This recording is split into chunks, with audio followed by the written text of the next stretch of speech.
let's talk about how you can stay in control of a tarot reading.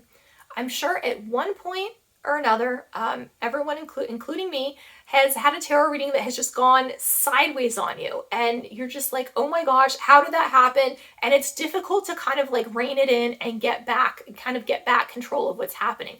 So there are a couple things that I want to share with you today that I think will help you. Let's talk about what they are. So the first thing is you have to remember is that you are always in control of the tarot reading. You are the tarot reader. You are in control. So you are allowed to say, hey, we're going to do this, or let's focus our attention this way, or like, I'm not comfortable answering that question, or whatever it is that you need to do. You are allowed to say things and to do things that are in charge. Think of yourself like the teacher in a room full of just crazy kindergartners running wild. Like somebody has to say something to get those guys back in their desks. And so sometimes when that happens, it's your job to do it. But I think it can be really difficult for a couple of different reasons. One, we don't feel like we're in charge because a lot of times it's just you and the other person. So it seems like more of like a friendly conversation or something like that. And it's not a situation where you're in like a office interviewing somebody. So it's a little bit of a different environment. And so sometimes I think it makes us feel like, oh, well, we don't actually have to be in control of this. And the thing is, you do, right? You are the leader. So that's a really important thing to remember. Number one is that you are always in control of the situation. So you can say what you need to say. If something's not working, you can end the reading. You can pick it up on another time or just decide not to see that person anymore. Or you can redirect the focus. Like whatever it is that you have to do, you are always in charge. The second thing that I think is really important when you're doing tarot readings is to set your expectations up front. This will avoid a ton of problems later on. I think this is really good with any work that you do where another client is coming to you, or likewise, if you are going somewhere for a service as a client saying like, hey, these are my boundaries. These are the questions I have about how you work, and what can I expect from you? You can do it on either side of the fence, but what I've learned from being in the service industry for many years is that setting your expectations with your client up front is okay. Likewise, it's okay for them to ask you any questions up front during that little kind of mini consultation part that you're doing, so that you guys are both on the same page and the client knows what to expect from you.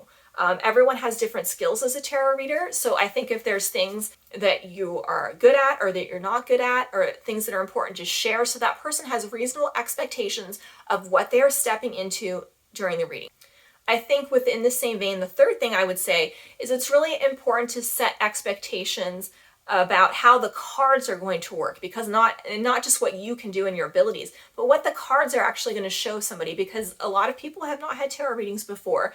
They kind of expect you to just do the thing, and then when something doesn't show up right or it isn't working the way they think it should be working, especially since everyone's seen way too many Hollywood movies about tarot readers and cards, so their expectations are not always accurate. So when there's a disconnect, you might have some trouble or a moment or some disharmony within the reading, trying to figure out how to get that client back on track, or how to calm them down if maybe they're upset that it's not working the way that they thought it should work.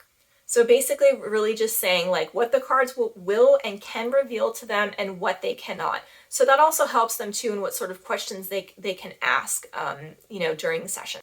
The fourth thing is that you have the right to refuse service at any time. If something isn't going well, if you are being mistreated or just kind of attacked or harassed or made to feel uncomfortable in any way, you can end the session at any time. You are not obligated to continue the session. Sometimes it's just not the right day or the right time, or the person's not in the right frame of mind. So you have the ability to refuse service if it's really not working for you. How you want to deal with it is really up to you and your business, and you probably should have a policy of terms and conditions either on your website or somewhere that people can see it, so that everything is stated out very clearly and there are no surprises, and also that someone doesn't feel like you're just telling them something because you don't like them or because it hadn't gone well, right? Like you want to be very clear about all of your policies. The fifth way that you can easily stay in control of a tarot reading is to make sure that you don't read for anybody who's intoxicated, somebody who's on any mind-altering substances, and somebody who is not in the middle of having a panic or an anxiety attack. When people are on some sort of substance or anything that's altering their cognitive ability, it's really difficult to do a reading for them. Sometimes they're not paying attention, they're jittery, they're up and down, whatever. It's just not a good time. Also too, like, nothing against people that have like anxiety or panic attacks. I get those as well. But I know too, if you've ever had one, your mind is just not necessarily in a calm space where a reading is sometimes helpful. I have had clients before that have called me and tried to get readings like this, and I have refused because I really feel like it's just taking somebody's money and really not helping them.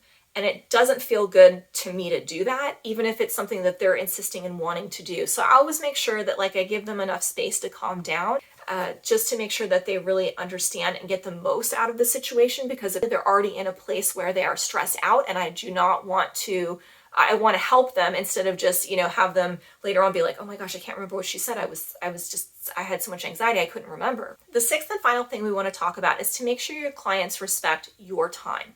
So if there are a lot of issues with lateness or no-shows or constant rescheduling that is messing up your schedule and your time and taking away from time that you have available to help other people, there needs to be boundaries with this. There needs to be consequences set.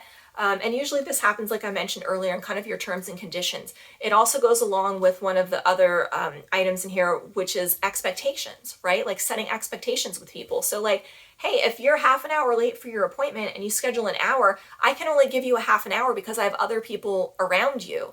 And we're entering into a contract. It's your responsibility, if you make a commitment, to show up, right? Like that's kind of how it is. A lot of other places have this in place as well, so I don't feel bad about doing it. I hope you don't either, as long as it's reasonable. But if you cancel on your doctor before 24 hours, they make you pay for the visit. Sometimes hairdressers will do this.